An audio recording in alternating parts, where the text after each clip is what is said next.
శ్రీమతే నమః. శివరాత్రి రోజున ఉపవాసం ఉన్నప్పుడు జాగరణ కూడా చెయ్యాలా, మధ్యాహ్నం పడుకోవచ్చా అని అడుగుతున్నారు. శివరాత్రి వ్రతం చేసి మాకు ఫలితం కావాలి అని అనుకుంటే గనక మధ్యాహ్నం పడుకోకూడదు అని చెప్తారు. మధ్యాహ్నం పడుకుని రాత్రి జాగరణ చేయటం ఎందుకు? ఫలితమే ఉండదు కదా. ఒకవేళ మీకు ఓపిక లేకపోతే, ఆరోగ్యం సహకరించకపోతే మీరు మధ్యాహ్నం పడుకోండి. కానీ ఆరోగ్యం సహకరించి మేము వ్రతం చేయాలనుకుంటున్నాం, మాకు ఫలితం రావాలి అని అనుకున్న వాళ్ళు మధ్యాహ్నం పడుకోకూడదని చెప్తారు. అలానే ఇంట్లోకి రాని ఆడవాళ్ళు ఈ శివరాత్రికి ఉపవాసం ఉండొచ్చా అని అడుగుతున్నారు. ఈ శివరాత్రికే కాదు, ఇంట్లోకి రాని ఆడవాళ్ళు ఎప్పుడైనా ఉపవాసం ఉండవలసి వస్తే ఉపవాసం ఉండక్కర్లేదు, ఉండకూడదు కూడా. ఒకవేళ ఉన్న ఫలితం ఏమీ రాదు.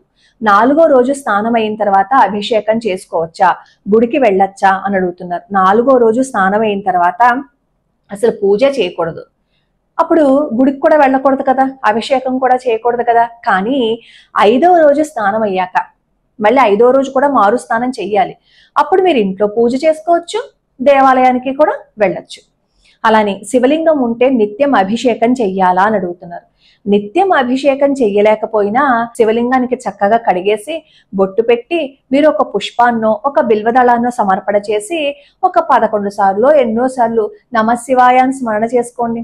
కాస్తంత ఎండు ద్రాక్ష ఏదో సమర్పణ చేసుకోండి. అలా చేసినా పర్వాలేదు.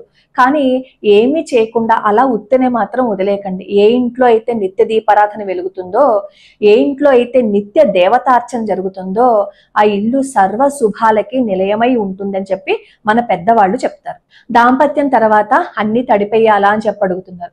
పాప నేను ఒక అమ్మాయి కామెంట్ కూడా పెట్టారు, అర్ధరాత్రట దాంపత్యం తర్వాత వాళ్ళ భర్త గారు లేచి ఇప్పుడు స్నానం చెయ్యి అంటారట. చలికాలమైనా సరే ఇప్పుడు స్నానం చేసే అంటారట. నాకు ఎంత బాధ అనిపించిందో అది వింటే. అసలు దాంపత్యం తర్వాత ఆడవాళ్ళు తలస్నానం చెయ్యక్కర్లేదు, వెంటనే స్నానం ఏం చెయ్యక్కర్లేదు. రాత్రి ఎలా స్నానం చేస్తారు కొంచెమైనా ఆలోచించాలి కదా.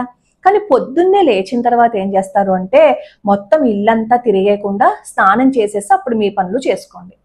అలానే బెడ్షీట్ తడపాలా అని చెప్పి అడుగుతారు. బెడ్షీట్ ఏం తడపక్కర్లేదు, ఎందుకంటే పూజ అయిపోయే వరకు మనం బెడ్ మీద ఏం కూర్చోము.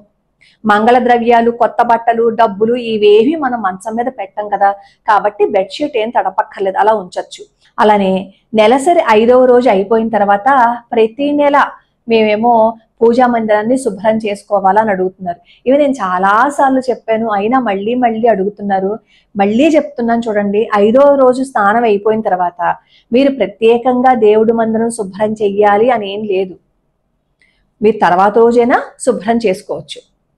అలానే ఒక చిన్న పని మాత్రం చేసుకోండి. తులసి మొక్కకి ప్రతిరోజు దీపారాధన ఎలా అయితే చేసుకుంటారో బిల్వదళాన్ని కూడా తెచ్చి ఇంట్లో పెట్టుకోండి. రెండిటికి దీపారాధన చేసి కాస్త రెండిటికి నీళ్లు పోసి ప్రదక్షిణ చేసి, తులసి మొక్కకి ఎలాగ నీళ్లు పోసి నమస్కారం చేసుకుంటాం కదా, బిల్వదళ మొక్కకి కూడా నీళ్లు పోసి ఆ మొదట్లో ఉన్న నీళ్ళను గనక తల మీద జల్లుకుంటే సర్వ తీర్థాలలోనూ స్నానం చేసిన ఫలితం వస్తుందన్నమాట. అంతేకాకుండా వంశం అభివృద్ధి చెందుతుంది. ఆర్థిక ఇబ్బందులు ఏవైనా ఉంటే అవి పోతాయి. బిల్వదళం మొక్కకి ప్రతిరోజు ప్రదక్షిణ చేసి దీపారాధన వెలిగించి నమస్కారం పెట్టుకుంటాయి.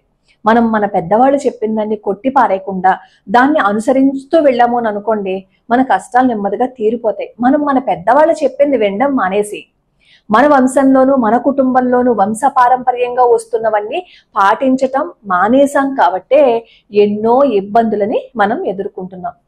ఇంకా ఎవరికైనా సందేహాలు ఉంటే కింద కామెంట్లో పెట్టండి. సాధ్యమైనంత వరకు నేను ప్రతిదానికి సమాధానాలు చెప్పేశాను. అలా వీడియోస్ మన షార్ట్స్లో ఉన్నాయి, ఒకసారి చూస్తే మీకు అర్థమైపోతుంది. కానీ ఇంకా ఎవరికైనా కావాలంటే కింద కామెంట్ పెట్టండి. లోకా సమస్తా సుఖినో భవంతు, సర్వే జనా సుఖినో భవంతు.